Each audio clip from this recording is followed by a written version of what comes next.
Europe में गुस्ल करना तौहीन था। यूरोपी गंदगी की शिद्दत से नाकाबिल बर्दाश्त तौर पर बदबूदार थे।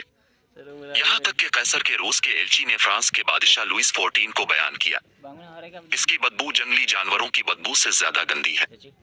डी मोंटीस्पिन नामी पड़ोसी अपने आप को इत्र के गुस्ल में भिगो रही थी ताकि उसे बादशाह की खुशबू न आए। खुद रूसियों ने अहमद बिन फिलान को बताया, अल्लाह की सबसे गंदी मखलूक पेशाब और छिपकली से नहीं बचती। रूसी जार पीटर लोगों की मौजूदगी में महल की दीवार पर पेशाब कर रहा था। इंग्लिस में मुसलमानों को कत्ल करने वाली पहली मलिका इजाबेला अपनी जिंदगी में सिर्फ 2 बार नहाई और उंडलस के कबूतरों को तबाह कर दिया। स्पेन के बादशाह फिलिप दुवम ने अपने मुल्क में नहाने पर पाबंदी लगा दी और उसकी बेटी इजाबेल दुवम ने किस्म खाई कि जब तक किसी एक शहर का मुहासरा खत्म नहीं हो जाता वो अपना जेर जामा तब्दील नहीं करेगा, जो 3 साल तक जारी रही और उसकी वजह से मर गया।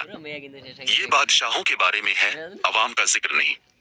ये फ्रांसीसी इत्र, जिनके लिए पेरिस मशहूर है, बदबूदार बो पर काबू पाने के लिए ईजाद किए गए थे और इसी गंदगी की वजह से इनमें बीमारियां फैल रही थीं।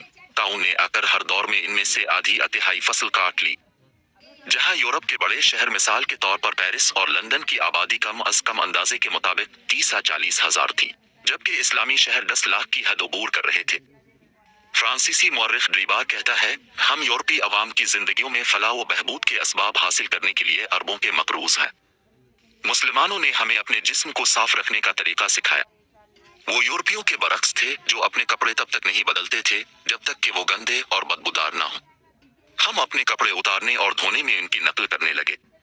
मुसलमान चमकदार साफ सुथरे कपड़े पहने हुए थे कि बाज ने उन्हें जमुर्द, याकूत और मरजान जैसे कीमती पत्थरों से भी आरास्ता किया और कर्तबा के बारे में जानते थे कि ये इसके 300 गुस्ल खानों से मुज़य्यन है, जबकि यूरोपी गिरजाघर गुस्ल को तौहीन और गुनाह का आला समझते थे।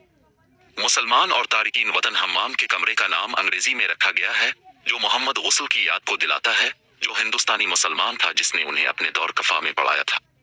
गुस्ल किया और सफाई की जरिया, एक मुसन्निफ सीनडोर माराई की डायरिया।